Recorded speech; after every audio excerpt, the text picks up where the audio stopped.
നമസ്കാരം. മാന്യ പ്രേക്ഷകർക്ക് നമസ്കാരം. വിഷുഫലത്തിലേക്ക് നമുക്ക് കിടക്കാം. ചിത്രാ നക്ഷത്രം. ചിത്രാ നക്ഷത്രക്കാർ ഈ വർഷത്തെ വിഷുഫല ചിന്തനയിൽ ആദ്യ ശൂലത്തിലാണ് ഉൾപ്പെട്ടിരിക്കുന്നത്. അതുകൊണ്ട് തന്നെ വിഷുഫലം ഇവർക്ക് ദോഷപ്രദമാണ്.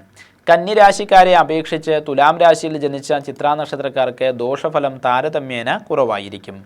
കർമ്മരംഗത്തെ കഠിനാധ്വാനം വേണ്ടിവരാം.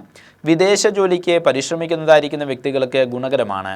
വീട് മൂടുപിടിപ്പിക്കുവാനോ വാഹനം വാങ്ങുവാനോ ഇടയുണ്ട്. കുടുംബത്തിൽ ഇടയ്ക്കിടെ കലഹങ്ങൾക്ക് സാധ്യതയുള്ള സമയമായതുകൊണ്ട് തന്നെ മുൻകോപം നിയന്ത്രിക്കണം. പുതിയ സുഹൃത്ത് ബന്ധങ്ങൾ നിമിത്തമായിട്ട് ഗുണാനുഭവങ്ങൾ ഉണ്ടാകാം.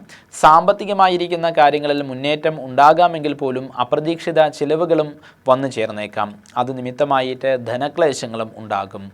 പണത്തിനെ സംബന്ധിച്ചും പദവിയെ സംബന്ധിച്ചും വെച്ചു പുലർത്തിയ പല പ്രതീക്ഷകളും അസ്ഥാനത്താകും. വ്യക്തിപ്രഭാവത്താലും സുതാര്യതയുള്ള സമീപനത്താലും തനിക്ക് നേരെ വരുന്ന ആരോപണങ്ങളെ മാറ്റിയെടുക്കുവാൻ സാധിക്കുന്നതാണ്. പുതിയ ചില കാര്യങ്ങൾ തുടങ്ങി വയ്ക്കുവാനും കഴിയും.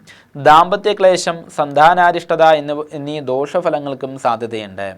അപകട സാധ്യതയുള്ള സമയം കൂടി ആയതുകൊണ്ട് തന്നെ അസമയത്തുള്ള യാത്രകൾ കഴിവതും ഒഴിവാക്കേണ്ടതാണ്.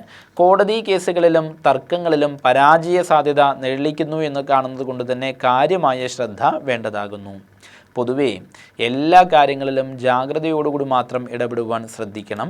ദോഷപരിഹാരാർത്ഥമായി ശിവങ്കിൽ മാസം പ്രതി ജന്മനക്ഷത്രം തോറും കൂവളമാല വഴിപാട് നടത്തി പ്രാർത്ഥിച്ചു വരുന്നതും പഞ്ചാക്ഷര യന്ത്രം ദേഹരക്ഷയായിട്ട് ധരിക്കുന്നതും ഗുണകരമാണ്. എല്ലാവർക്കും നന്മ വരുത്തുവാൻ സർവേശ്വരനോട് പ്രാർത്ഥിച്ചുകൊണ്ട് നിർത്തുന്നു. നന്ദി, നമസ്കാരം.